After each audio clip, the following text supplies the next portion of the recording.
make sure that once we reach there, the bag is given to us, and so that is done. It's still being practiced. It has not changed.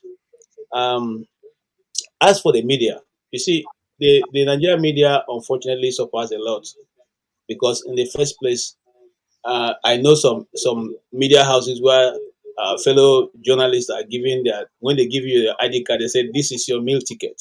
Use it wisely. So when you go out, you are going to interview Rudolph.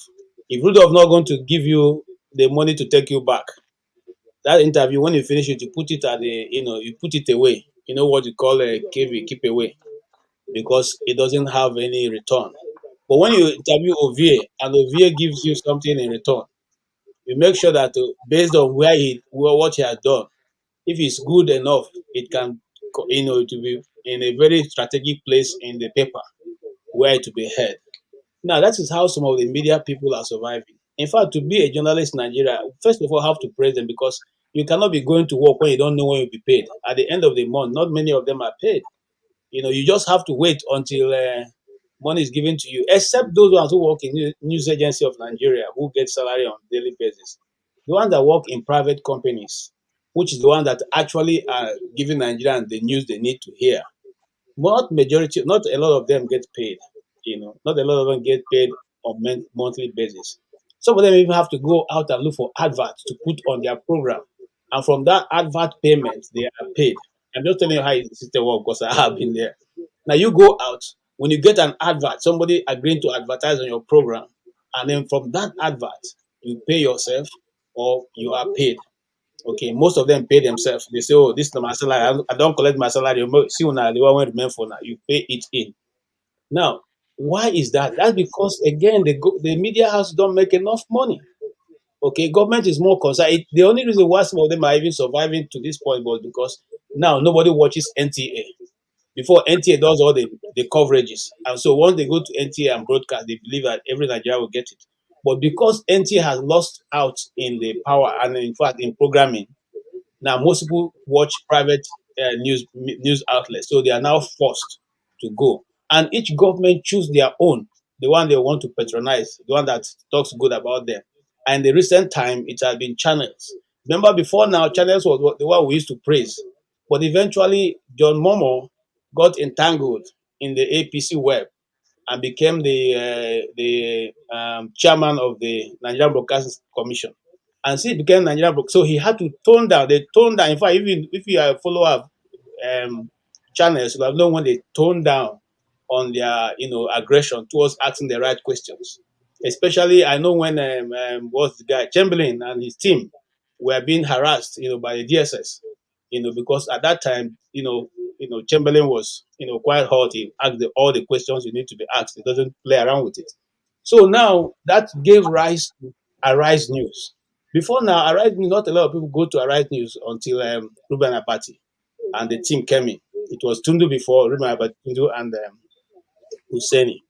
And they also were able to go beyond what Nigerian media do, would have normally done. What do we normally do? We go to you, Rudolph. We say, okay, oh, we are coming to ask you. These are the areas we're going to ask you question on. So you get prepared, or we give you the question ahead of time. Then you come and sit. And when you cough, we say, sorry, sir. And when you say, can I? You say, yes, yes. What?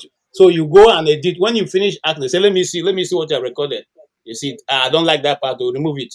So okay, sir, I'll remove it. So, but now they are dealing with the journalists. That is, some of them hold a PhD. Some of them are even professors. Some of them are people that have come of age in the media and will not agree to be pushed around. So government has issue with them because you come and they parade the same degree which you parade. The only difference that you're a politician and they are journalists. Okay, and so you begin to look at them, as if you are higher in position than a journalist who have chosen to do a profession, just like you have chosen to be a politician. Doesn't make you more special. So that is where the problem is. And they can't stand people who can tell it to themselves face that, Oga, you are wrong in this case. All right. Before now, remember how the people used to celebrate Sheung, because Sheung will say, I put it to you. They say, the guy know they fear. They put on to them. Because this was never heard before. It was never heard before. But now, and then after this level, now we have an Oseni who will tell you. how it is.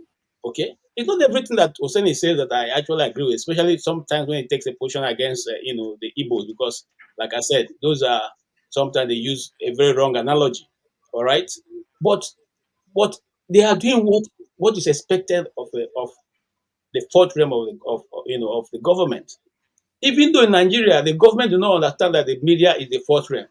That's why they are pushed around.